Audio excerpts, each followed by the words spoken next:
नमस्कार प्रिय विद्यार्थियों, बीक्यूडी क्लासेस यूट्यूब चैनल पर आपका स्वागत है।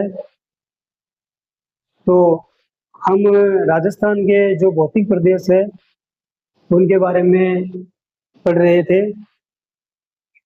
तो कल हमने विशेष चर्चा की थी, जो राजस्थान के भौतिक विभाजन है उसमें जो व्यक्तिगत आधार पर हमने पढ़ लिया था। कल प्रोफेसर वीसी मिश्रा ने क्या कहा, कितने भौतिक प्रदेशों में राजस्थान को विभाजित किया, इसका अध्ययन भी हम कल कर चुके हैं।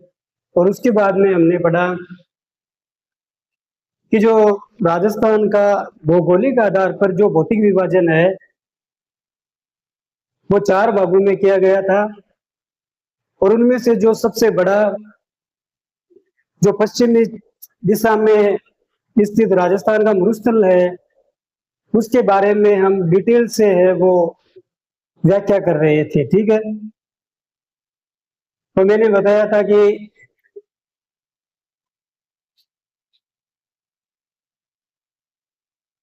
राजस्थान जियोग्राफी ये हमारा पोर्शन रहेगा। ठीक है, तो मैंने बताया था कि राजस्थान का जो भौगोलिक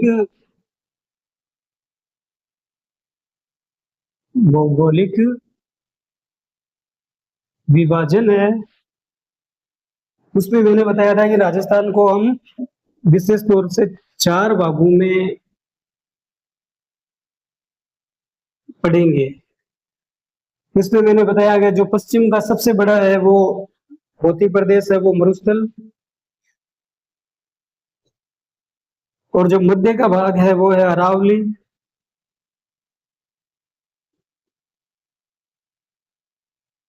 पूर्वी मैदान अगला।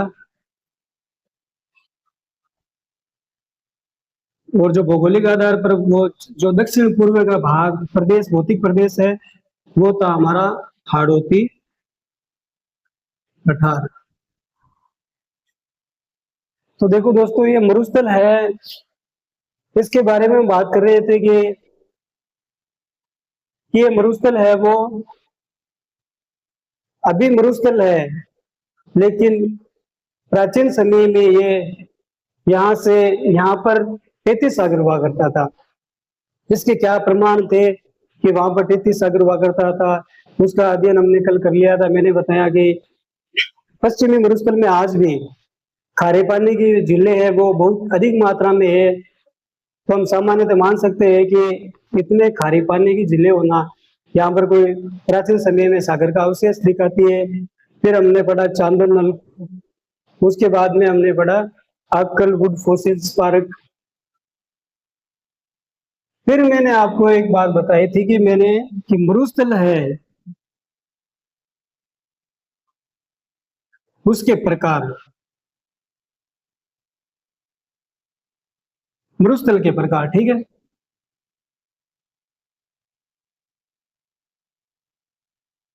ये मैंने बताया था 3 प्रकार का। फर्स्ट बताया था इर्ग, सेकंड हमादा, और थर्ड बताया था रेग। इर्ग में मैंने बताया कि ये मरुस्थल है, ये रेतीला मरुस्थल होता है। ठीक है, हमादा ये होता है चट्टानी, और ये रेग ये होता है पथरीला, पथरीला मिश्रित मरुस्थल। ठीक है, आज हमारे जो आगे की चर्चा रहेगी ना, वो रहेगी, देखो, इस हमादा और इस इर्ग मरुस्थल को लेकर हम पढ़ेंगे कि देखो, जो ये इर्ग मरुस्थल है रेतीला, इस मरुस्थल में जो बालू का स्तूप है ना, बालू का स्तूप वो बहुत अधिक मात्रा में पाए जाते हैं। ठीक है, और ये जो हमादा है ये चट्टानी मरुस्थल होने के कारण यहाँ पर है वो बालू का स्तूप नहीं पाए जाते हैं। तो अब हम पढ़ेंगे कि राजस्थान का जो मरुस्थल है उसमें कुछ भाग पर तो बालू का स्तूप है और कुछ भाग पर बालू का स्तूप नहीं है। तो देखो, बालू का स्तूप, बालू का स्तूप का सामान्य जो अर्थ होता है वो होता है रेत का टीला। और वैसे स्थानीय भाषा में राजस्थान में इसको दोरे दोरे भी कहते हैं, दोरे। या फिर जैसलमेर का जो स्थानीय नाम वो दरियन भी कहलाता है। ठीक है, स्थानीय लैंग्वेज में इसको दरियन भी कहा जाता है। तो हम पढ़ेंगे कि जो मरुस्थल का भाग है ना, टोटल यदि हम मरुस्थल का पूरा 100% भाग माने राजस्थान में, तो संपूर्ण मरुस्थल का है वो 58.5% भाग है ना, उसमें बालू का स्तूप पाए जाते हैं। यह आपको याद रखना, ठीक है। एग्जामिनर पूछ ले कि जो राजस्थान का मरुस्थल है उसमें मरुस्थल के कितने भाग में बालू का स्तूप पाए जाते हैं, तो 58.5% भाग पर बालू का स्तूप किसे बोलते हैं? युक्त क्षेत्र। बालू का स्तूप युक्त क्षेत्र। और बाकी का जो बचा है वो हो गया मुक्त। वो मुक्त क्यों है? क्योंकि वहां पर चट्टानी मरुस्थल होने के कारण है वो दरियन या बालू का स्तूप है तो वो नहीं बनते हैं।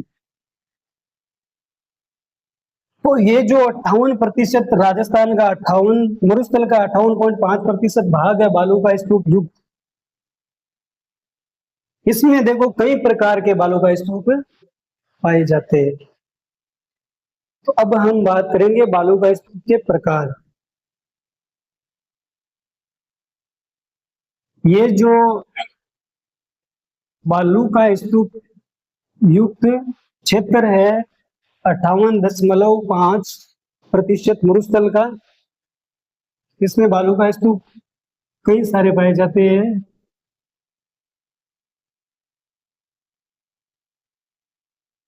के प्रकार, तो उनके प्रकार है वो हम पढ़ेंगे। देखो, पहली बात तो बालू का स्तूप बनते क्यों है।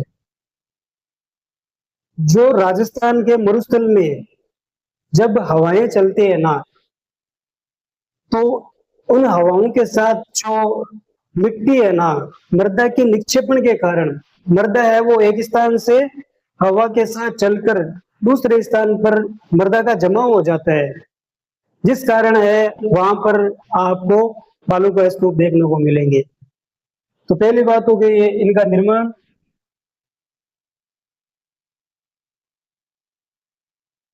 निर्माण पवनों के साथ मृदा के निक्षेपण द्वारा। ठीक है। और रही दूसरी बात कि राजस्थान के अंदर जो ये बालू का स्तूप बनते हैं, जो उनका समय है, सामान्य सामान्य बातें पढ़ेंगे हम पहले बालू का स्तूप के बारे में, ठीक है, फिर प्रकार पढ़ लेंगे। तो समय है वो लगभग मार्च से लेकर जुलाई, मार्च से लेकर जुलाई तक लगभग है वो बालू का स्तूप बनते हैं राजस्थान में।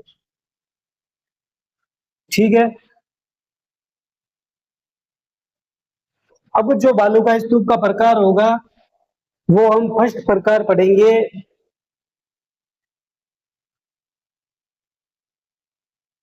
वो रहेगा हमारा अनुप्रस्थ, सॉरी फर्स्ट रहेगा अनुदैर्ध्य बालू का स्तूप। जो हमारा फर्स्ट बालू का स्तूप रहेगा वो रहेगा अनुदैर्ध्य बालू का स्तूप। अब अनुदैर्ध्य बालू का स्तूप है क्या? देखो, जब ये पवन चल रही है हवाएं, ठीक है, जब ये होगी तो एक बार पवन की दिशा, ये हो गई आपकी पवन की दिशा। जब वे बालू का स्तूप जो पवन की दिशा के ऐसे बालू का स्तूप बने ना, मतलब समांतर, ये देखो ये समांतर बन रहे हैं इस तरह, ऐसे बालू का स्तूप जो पवन की दिशा के समानांतर बने, वह बालू का स्तूप क्या कहलाते हैं? अनुदैर्ध्य बालू का स्तूप कहलाते हैं। ठीक है, जो पवन की दिशा के समानांतर बने। और ऐसे बालू का स्तूप मुख्य रूप से राजस्थान के अंदर, जो पश्चिमी राजस्थान है उसमें सर्वाधिक पाए जाते हैं। तो जो अनुदैर्ध्य बालू का स्तूप है, इनका क्षेत्र यदि हम माने तो आपको याद रखना है जैसलमेर, बाड़मेर, ये जो पश्चिमी सीमा वाले हैं ना, पाकिस्तान के साथ सीमा लगने वाले लगभग सारे जिले, जैसलमेर, बाड़मेर, बीकानेर और चूरू, मुख्य रूप से जो अनुदैर्ध्य बालू का स्तूप है, इनका क्षेत्र रहेगा आपका ये जैसलमेर, बाड़मेर, बीकानेर, चूरू में सर्वाधिक संख्या में पाए जाते हैं। ठीक है, ये तो हो गए आपके अनुदैर्ध्य बालू का स्तूप।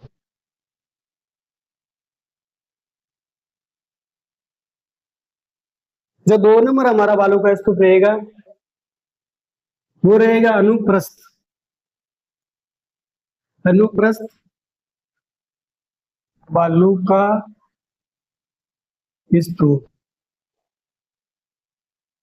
ये देखो एग्जामिनर है वो यहाँ से सवाल किस प्रकार का करता है, देखो ये डायरेक्ट बालू का स्तूप के बारे में पूछता है कि जैसे अनुदैर्ध्य बालू का स्तूप है, उसका जो क्षेत्र है वो किस तरफ, राजस्थान में ज्यादा क्षेत्र है वो अनुप्रस्थ बालू का स्तूप का कौन सा है, या फिर क्या ये हवा के पवन के समानांतर बनते हैं या फिर समकोण पर बनते हैं, इस प्रकार के क्वेश्चन है वो एग्जामिनर यहाँ से बालू का स्तूप में से पूछता है। ठीक है,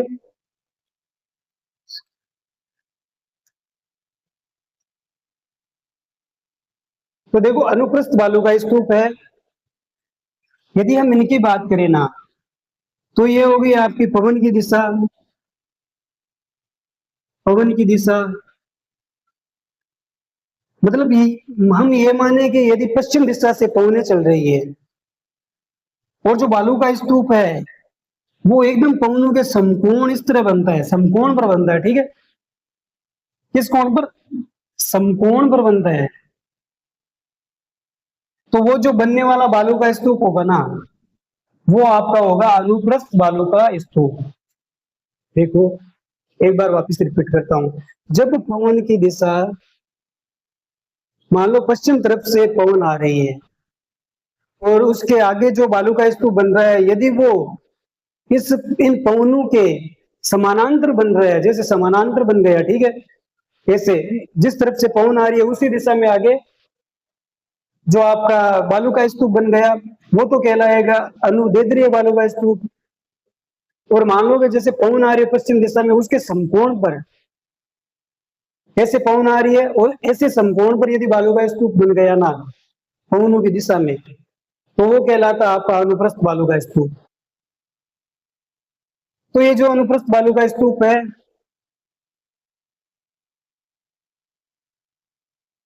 इनका जो क्षेत्र है,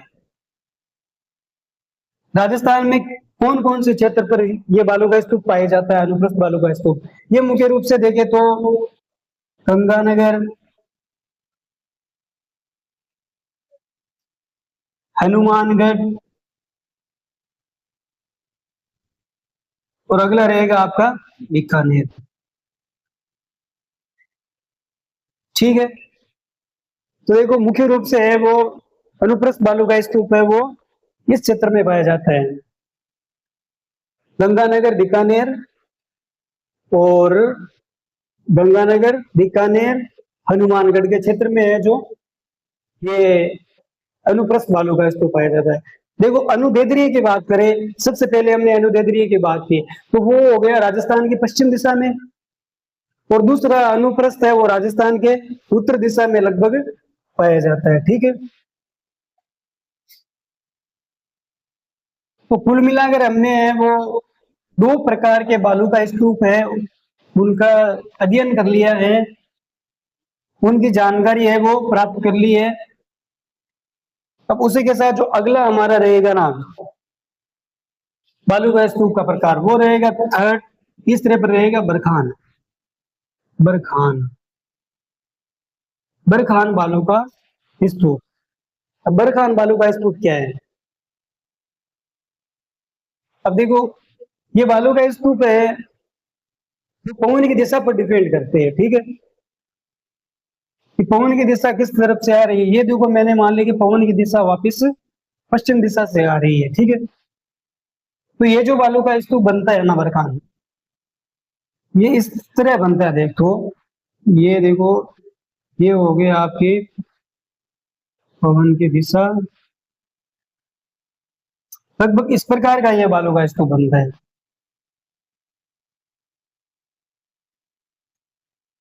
ठीक है,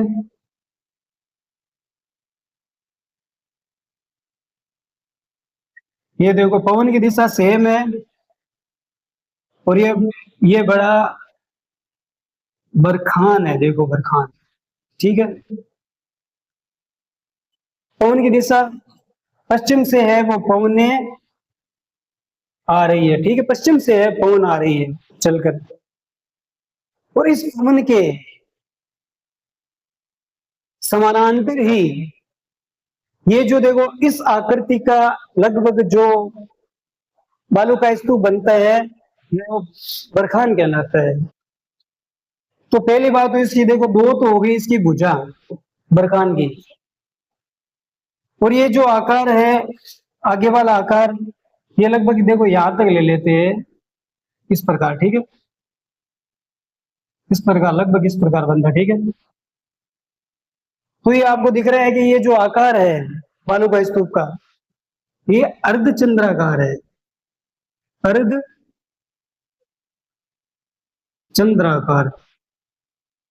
ये देखो इसके जो आकृति है वो लगभग आधा चांद होता है ना, उसके समान है। ये देखो ये इसकी आकृति अर्धचंद्राकार हो गई।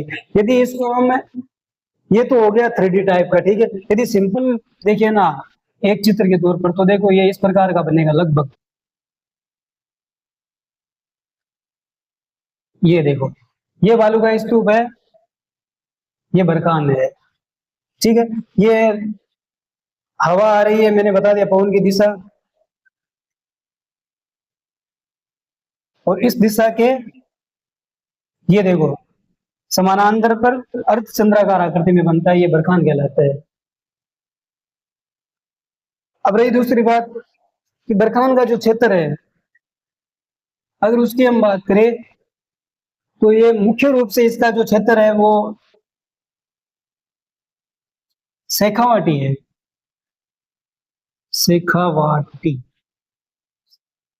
जो सीकर, चूरू, झुंझुनू का क्षेत्र है उसमें मुख्य रूप से बरखान है वो पाया जाता है। ठीक है,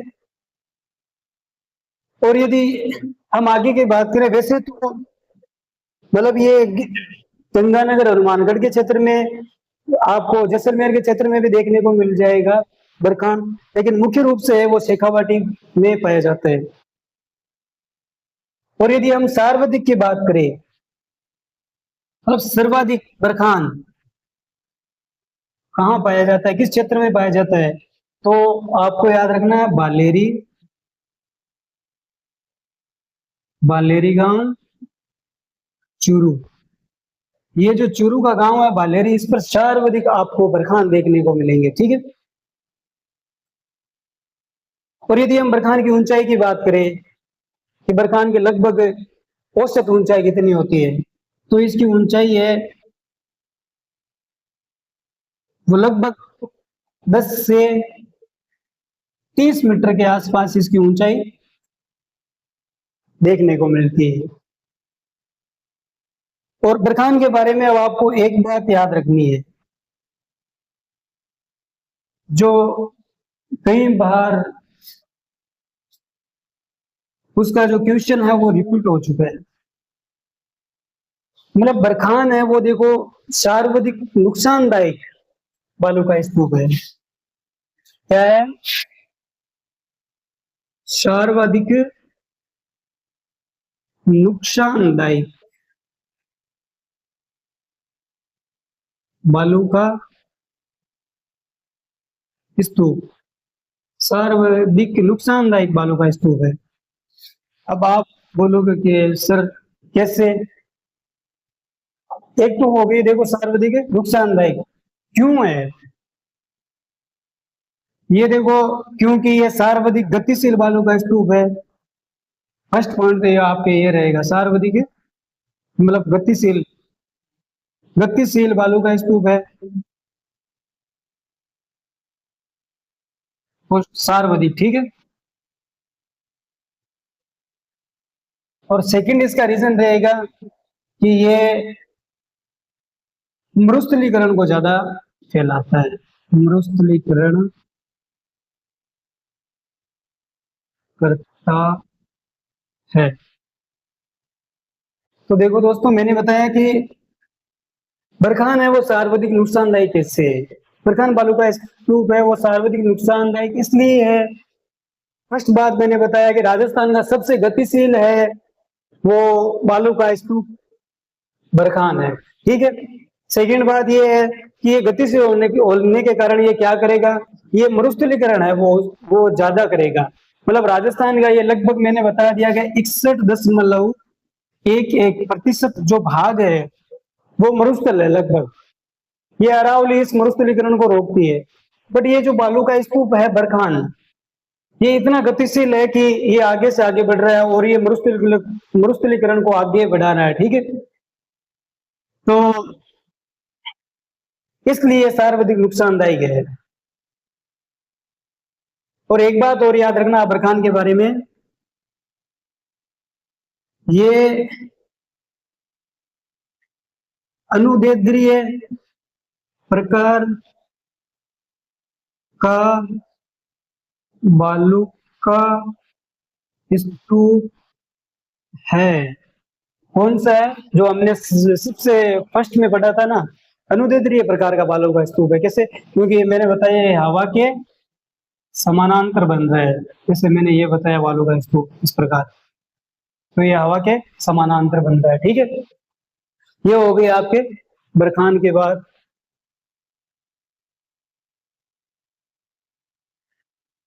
तो देखो दोस्तों, यदि आप साथ साथ नोट्स बना रहे हो तो आपके ये शॉर्ट नोट्स टाइप के बनेंगे, जो आपको याद करने में इजी होंगे, वापस रिवीजन करने में इजी होंगे। और रही बात, यदि आप नोट्स की आवश्यकता है तो आप बीकेडी जो टेलीग्राम का ग्रुप है उस पर वो ज्वाइन कर लेना, और वहां पर आपको जो मैं पढ़ा रहा हूँ ना, इसकी संपूर्ण जो पीडीएफ है वो मिल जाएगी। जो मेरे नोट्स है वो संपूर्ण आपको मिल जाएंगे। तो हमने 3 बालू का स्तूप के बारे में चर्चा कर ली। जो हमारा अगला चौथा बालू का स्तूप रहेगा ना, फर्स्ट में हमने जो बालू का स्तूप की बात की वो था अनुदैर्ध्य, और सेकंड में जो बात की वो अनुप्रस्थ, और छठ बालू का स्तूप की हमने बात की वो हमारा रहा था बरखान। अब देखो, जो अगला हमारा बालू का स्तूप रहेगा वो रहेगा, अगला हमारा बालू का स्तूप रहेगा वो रहेगा तारानुमा, तारानुमा बालू का स्तूप, तारानुमा बालू का स्तूप, ठीक है। अब हम चर्चा करेंगे तारानुमा बालू का स्तूप। मतलब अब नाम से पता चल रहा है कि इसकी आकृति कैसी है। बरखान बरखान की जो आकृति थी वो तो हमने पढ़ने की अर्धचंद्राकार आकृति है, लेकिन इसकी आकृति है वो तारानुमा आकृति है, ठीक है। क्योंकि ये याद रखने की जरूरत नहीं है, क्योंकि नाम से ही पता चल रहा है। अब ये बनता कैसे है देखो, जो मरुस्थल है ना, इस मरुस्थल में देखो अनियमित, कभी कभी अनियमित हवाएं चलती है। अनियमित मीन्स मतलब ये है कि अलग अलग दिशाओं से हवाएं आती है। तो ये जो हवाएं आती है ना, ये लगभग देखो स्टार नुमा, मतलब इससे लगभग तारानुमा बालू का स्तूप का निर्माण करती है। यह आपके लगभग तारानुमा बालू का स्तूप हो गया। Sorry, ठीक। ये देखो मैं यहाँ बना देता हूँ।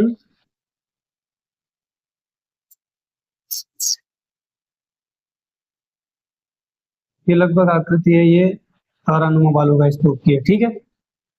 तो जो तारानुमा बालू का स्तूप है वो लगभग,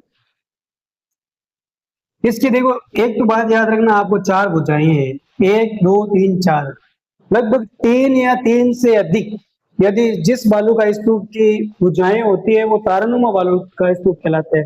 और ये चार भुजाएं क्यों है, क्योंकि मैंने बता दी अनियमित हवाएं चलती है। देखो इस दिशा से चल गई, दक्षिण पूर्व से चल गई, उत्तर पूर्व से चल गई, तो ये जो हवाएं चलती है ना, इसी के कारण इसका आकार है वो लगभग तारानुमा आकार हो जाता है, ठीक है।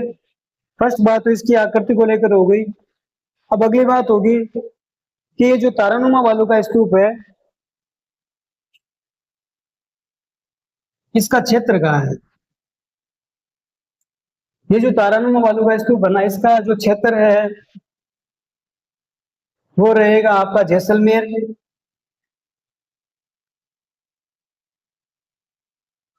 ठीक है, हनुमानगढ़ और गंगानगर। अब इसमें देखो एक विशेष जो क्षेत्र है उसका नाम आपको याद रखना है,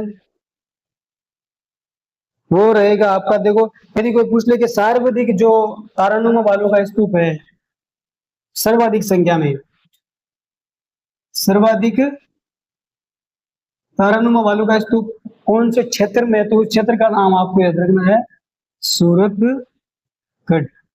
ये सूरतगढ़ क्षेत्र श्री गंगानगर में है। ये आपको याद रखना है। यहाँ पर सर्वाधिक संख्या में आपको तारानुमा बालू का स्तूप देखने को मिलेंगे, ठीक है दोस्तों। तो दोस्तों हमने देखो अभी जो चार प्रकार के बालू का स्तूप है उनका अध्ययन कर लिया था, ठीक है। और जो अगला जो हमारा बालू का स्तूप मिलने वाला है वो रहेगा 5 नंबर, और उसका नाम है देखो पैराबोलिक बालू का स्तूप। पैराबोलिक बालू का स्तूप, ठीक है दोस्तों। तो अब देखो आपको याद रखना है कि पैराबोलिक क्या है। फर्स्ट बात तो मैं आपको ये बताना चाहता हूँ इसके बारे में। फर्स्ट बात क्या, कि ये जो पैराबोलिक बालू का स्तूप है ये बरखान का विपरीत होता है। बरखान का विपरीत, इसका मतलब क्या हुआ, इसका मतलब ये हुआ देखो कि मैंने बताया कि ये पवन की दिशा अगर ये हो तो जो बरखान बनता है उसकी लगभग जो मैंने आकार बताया इस प्रकार का बनता है, ठीक है। ये बरखान हो गया। ये जो बरखान का ये जो ढाल है ये कहलाता है आपका अवतल।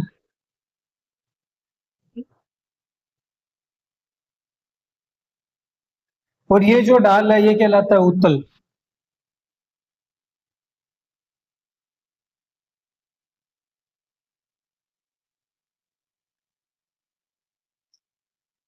ठीक है।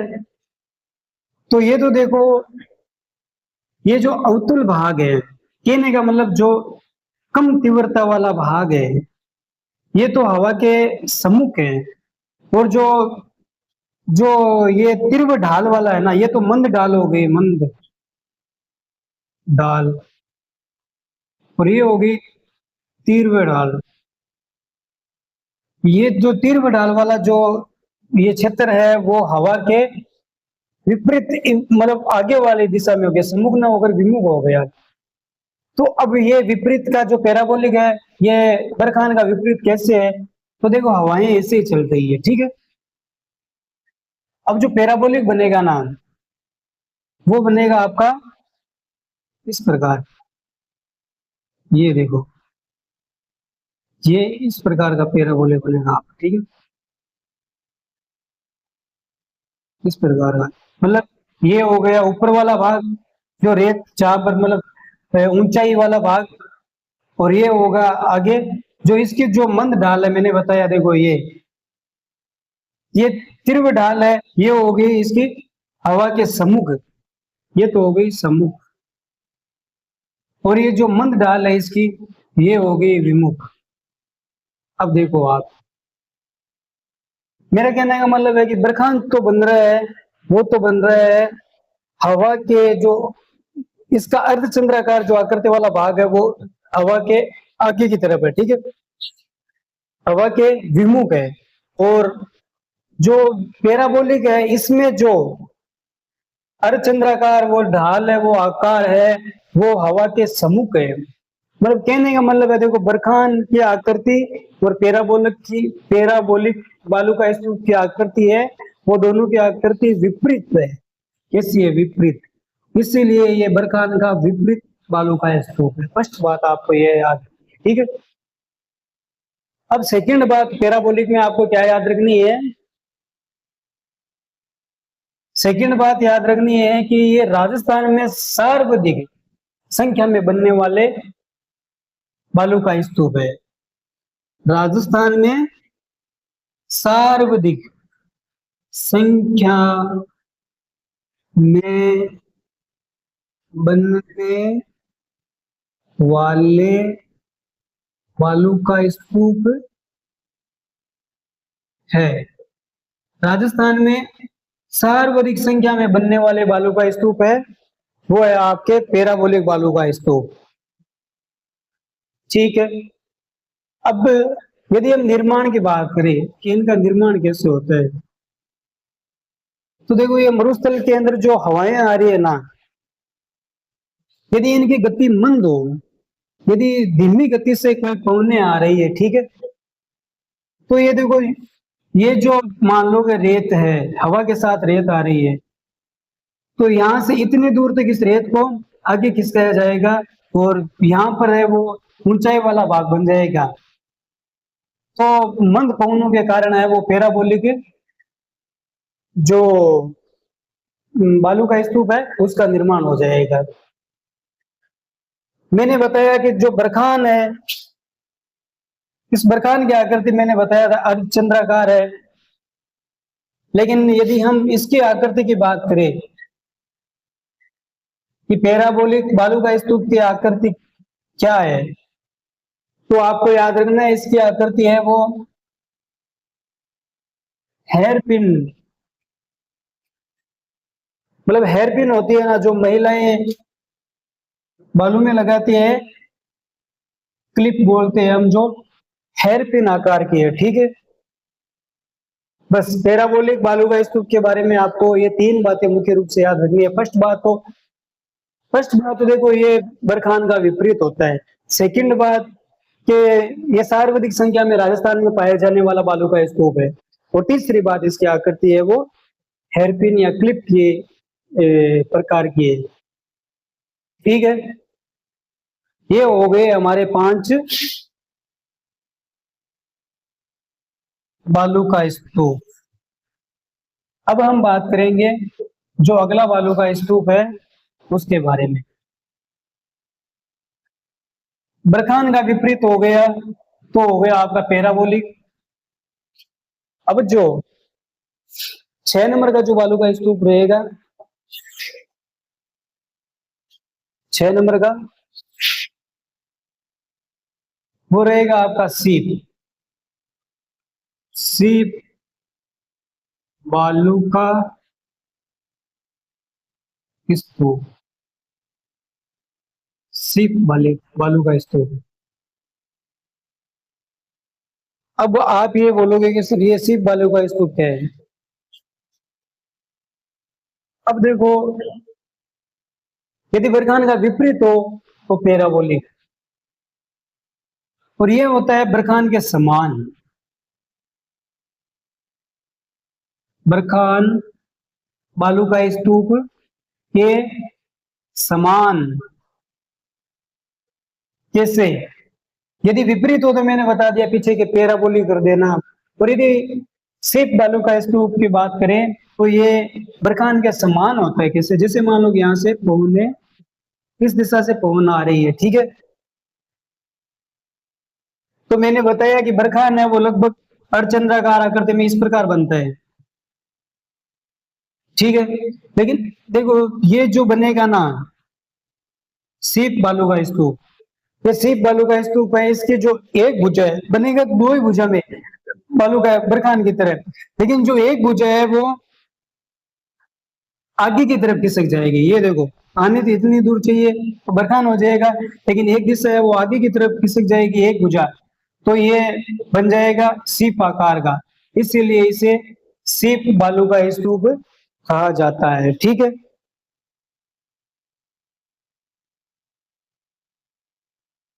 सीप बालू का स्तूप कहा जाता है।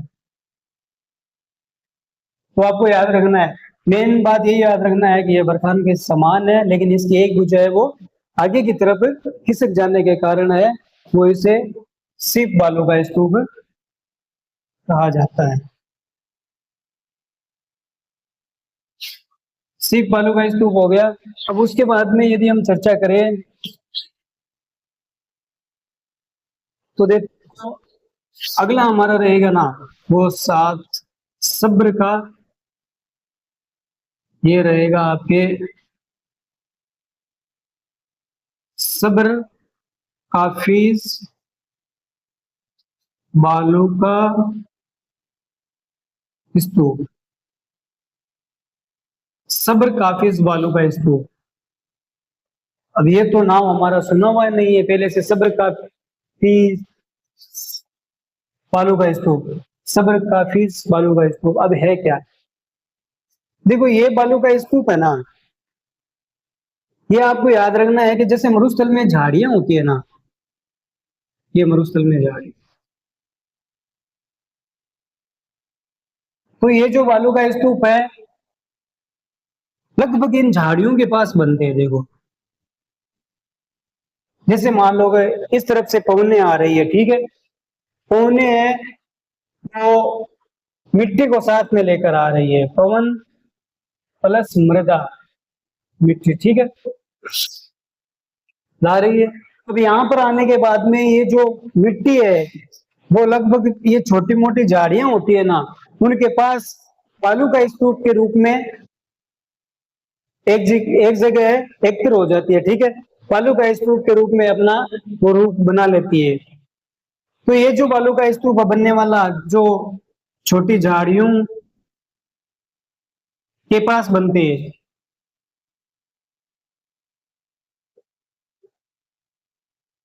जो झाड़ियों के पास बनते हैं वो कहलाते हैं सब्र का फीस बालू का स्तूप, ठीक है। अब इन्हीं से रिलेटेड जो अगला जो बालू का स्तूप है वो रहेगा देखो नेब का, ये रहेगा हमारा अंतिम बालू का स्तूप नेब का। अब नेब का क्या है? देखो सेम ही बात है, यदि झाड़ियों के पास बने एकदम तो सब्र काफिज बालू का स्तूप, यदि मरुस्थल के अंदर ये झाड़ियां हैं मान लो, ठीक है, और इनके पास लगभग चारों दिशा में ये जो बालू का स्तूप बनते हैं ना, ये कहलाते हैं आपके नेब का, नेब का बालू का स्तूप,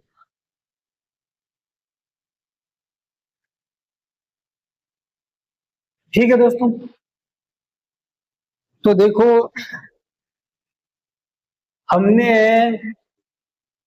वो आज जो राजस्थान के बालू का स्तूप है उनके बारे में चर्चा कर ली है।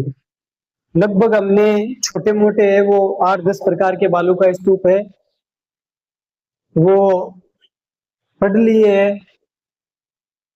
और देखो ये जो बालू का स्तूप है इनसे मुख्य रूप से डायरेक्टली ज्यादातर यही क्वेश्चन आता है, इसकी आकृति कैसी है।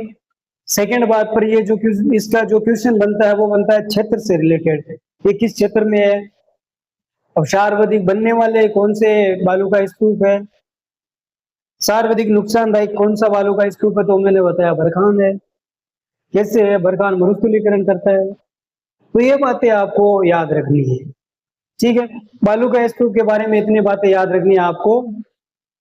अब जो हम आगे की चर्चा करेंगे ना, आज की चर्चा विशेष तौर पर मैंने बताया था कि मरुस्थल के बारे में। देखो मरुस्थल को हमने दो भागों में बांटा था, मरुस्थल का दो भागों में। इसमें एक तो हमने पढ़ा था ये मरुस्थल, इसमें एक तो पढ़ा था बालू का स्तूप युक्त। जो युक्त है वो हमने आज 58.5% वाला क्षेत्र है ना मरुस्थल का, इस मरुस्थल का लगभग 58 ये जो बार वाला है ना ये क्षेत्र, इस क्षेत्र में जो बालू का स्तूप, जितने भी बालू का स्तूप है उनके बारे में हमने चर्चा कर ली है। अब जो बचेगा ये भाग बचा है लगभग, ये भाग रहता है बालू का स्तूप मुक्त, मतलब बालू का स्तूप नहीं है, मुक्त क्षेत्र। तो ये जो क्षेत्र है ये चट्टानी मरुस्थल है, और चट्टानी मरुस्थल में मैंने बताया आपको कि बालू का स्तूप है वो नहीं बनते। तो इसके बारे में, इस क्षेत्र के बारे में कल हम चर्चा करेंगे, ठीक है। आज के लिए बस इतना ही, ठीक है। बने रहना दोस्तों बीकेटी क्लासेस के साथ। धन्यवाद।